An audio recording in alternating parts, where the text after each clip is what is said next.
This is your diamond insight of the rule of law must be equal for all, including politicians. In a democratic society, the rule of law must serve as a bedrock of justice, not a tool of convenience for either the ruling party or the opposition. Recent remarks by UPND's media director Mark Sumue, urging opposition parties to seek justice through the courts instead of emotional appeals, brings this principle into sharp focus. His assertion that no one is above the law is more than a political statement. It is a constitutional truth that should guide all public discourse and legal action.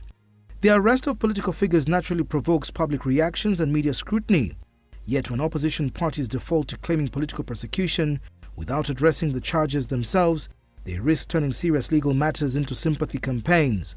As Mr. Sumwe rightly observes, this can cloud public understanding and shift the focus from facts to sentiment.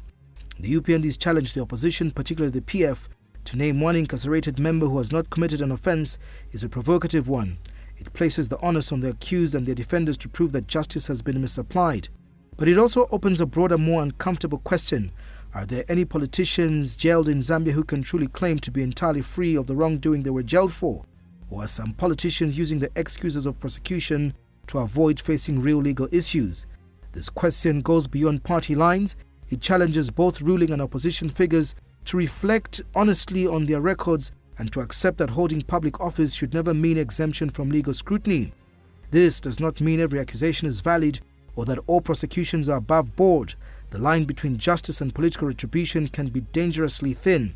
That is why it is equally essential to guard against the weaponizing of law enforcement, a concern that opposition parties raise with increasing frequency. A functioning democracy must strike a delicate balance, ensuring public officials are held accountable while also protecting them from politically motivated prosecution. This balance rests on the shoulders of an independent judiciary, one that acts without fear or favor, insulated from both state power and public emotion.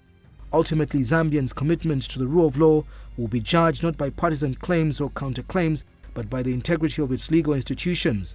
Politicians, whether in government then or opposition now, must face its standards as every citizen, not more, not less.